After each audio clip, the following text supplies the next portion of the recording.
Number 12 پر ہم آتے ہیں، وہ ہے سکمت. ٹھیک ہے، مصریوں کے کتنے خدا ہم نے پڑھے؟ 24 میں سے اب ہم کون سا پڑھ رہے ہیں؟ 12. اس کا نام کیا ہے؟ سکمت خدا جو ہے، اس کی جو خصوصیت تھی وہ یہ تھی کہ جتنی بھی وبائیں پائی جاتی تھی، یہ جانوروں پر ہوتی، یہ انسانوں پر ہوتی، تمام وباؤں پر یہ حکمران ہے. ٹھیک ہے، اگر یہ رضامند ہوتا تو وہ وبائیں ٹل جاتی، اور اگر یہ خدا جو ہے مصر کا یہ خدا اگر ناراض ہوتا تو وہ وبائیں آتی. ٹھیک ہے، اور پھر 13واں خدا ہے وہ ہے سونو، SUNU. ٹھیک ہے، سونو. یہ اس خدا کی خاص خصوصیت یہ تھی کہ یہ جو مصری دیوتا یہ جو تھا یہ شفا دیتا تھا. ٹھیک ہے، تمام بیماریوں سے. ٹھیک ہے، پھر 14واں خدا ہے وہ ہے آئسس امہاوٹ. ٹھیک ہے، آئسس امہاوٹ.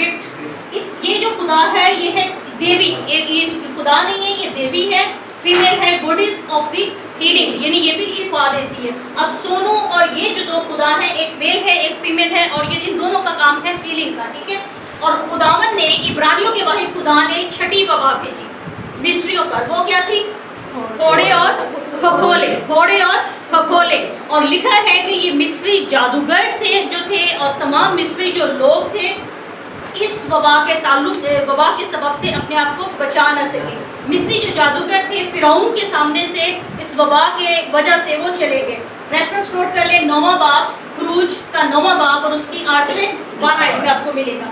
پھر ہے 15واں خدا، مصریوں کا 15واں خدا، اس کا نام ہے نٹ جو ہے یہ ہے مصری آسمانی دیوی. ٹھیک ہے، فیمیل تھی. ٹھیک ہے، اور پھر ہے 16واں اوسیرس.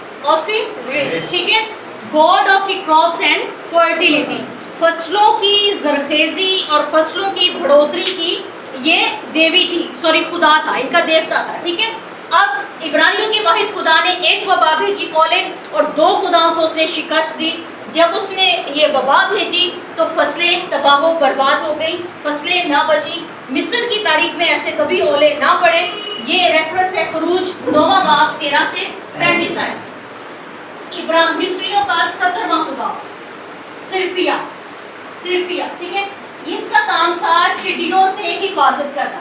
یعنی یہ جو خدا تھا god of the crops and fertility, اس خدا کا جو کام تھا اس کے ساتھ ملتا جلتا تھا. یعنی یہ دونوں ایک دوسرے کے ساتھ مل کر کام کرتے تھے.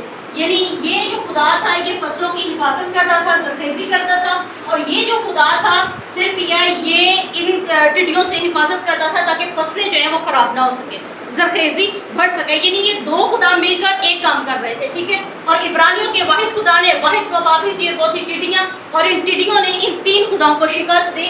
ریفرنس نوٹ کر لیں، خروج 10 باب اور اس کی پہلی 20 آیات. یہ ٹڈیاں جو تھیں یعنی فصل اولوں سے جو چیز بچی ٹڈیاں اسے چٹ کر گئیں، کچھ بھی انہوں نے نہ چھوڑا.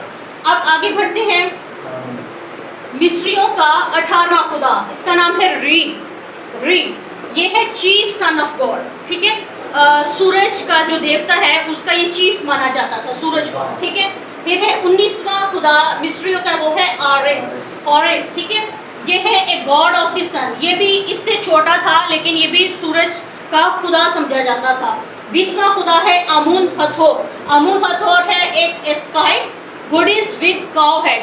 یہ ایک دیوی تھی جس کا سر جو ہے وہ کاؤ کے جیسا تھا، گائے کے جیسا تھا. ٹھیک ہے، پھر ہے 21واں خدا، وہ ہے تھوت جو خدا ہے اسے چاند کا دیوتا بھی کہا جاتا ہے اور حکمت کا دیوتا بھی کہا جاتا تھا.